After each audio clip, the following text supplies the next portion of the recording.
तर अमित ठाकरे यांनी मुलुंडमध्ये मनसेच्या शाखांना भेटी दिलेल्या आहेत। 5 वर्षात निवडून येण्याच्या वेगवेगळ्या पद्धती शोधून काढल्यात असं अमित ठाकरे यांनी म्हणत महायुती सरकारवर निशाणा साधलाय। आम्ही एकत्र आल्यावरती महाराष्ट्र एकवटला असं देखील अमित ठाकरे म्हणतात। आम्ही एकत्र आल्यावर ज्या पद्धतीने एकवटलाय हे मी आता ज्या लेवलला फिरतोय अतिशय उत्तम प्रतिसाद आहे। त्याच्यामुळे मला वाटत नाही ह्यांनी पैसे वाटून पण काय होऊ शकतं आता नाही। मला वाटतं 5 वर्षात ह्यांनी अनेक पद्धती काढल्यात निवडून येण्याच्या आणि आम्ही आता सगळ्या ते खोडून काढतोय। तुम्ही 5-5 कोटी देताय उमेदवाराला अर्ज मागे घेऊन गेलेले 40 आमदार।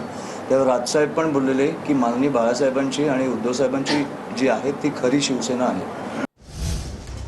बघूयात पुढची बातमी। आज नागपूरमध्ये मुख्यमंत्री फडणवीसांच्या 3 सभांचं आयोजन करण्यात आलंय। युतीच्या उमेदवारांसाठी नागपूरमध्ये मुख्यमंत्र्यांच्या जाहीर सभा असतील।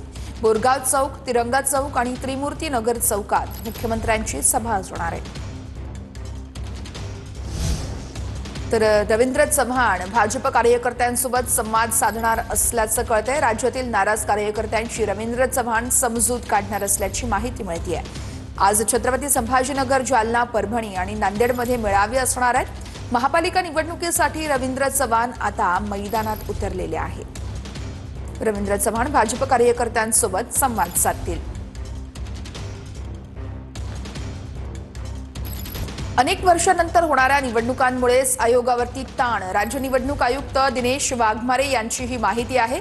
3-4 महिन्यांच्या अल्पकाळात निवडणुका घेणं आव्हान होतं असं देखील वाघमारेंनी म्हटलंय। एक सविस्तर बातमी पाहूया। तर चोराची मान खाली असते, मान उंच करून समोर येणार नाही असं गणेश नाईक म्हणतात। नाव न घेता गणेश नाईकांचा एकनाथ शिंदेंना हटवलाय।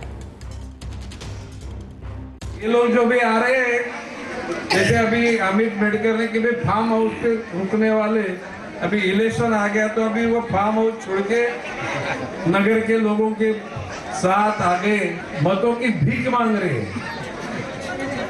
जिनके पार्टी का पैसा ही हराम का है वो लोग जनता के सामने खुद चेहरा खोल के नहीं आ सकते। आ सकते हैं क्या? नहीं। क्योंकि चोर की नजर नीचे रहती है, चोर की नजर ऊपर नहीं होती। बातमी अतिशय महत्त्वाची आहे। पार्थ पवारांशी संबंधित कंपनीवरती गैरव्यवहाराचा आरोप करण्यात आलाय।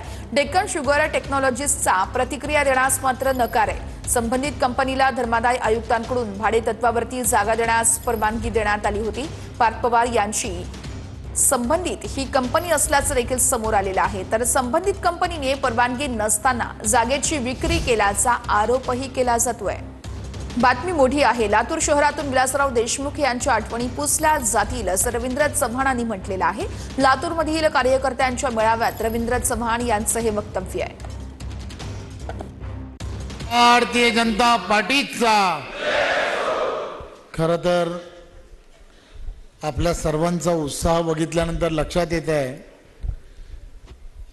की 100% विलासरावांच्या आठवणी या शहरातून नक्कीच पुसल्या जातील, यात काही शंका नाही।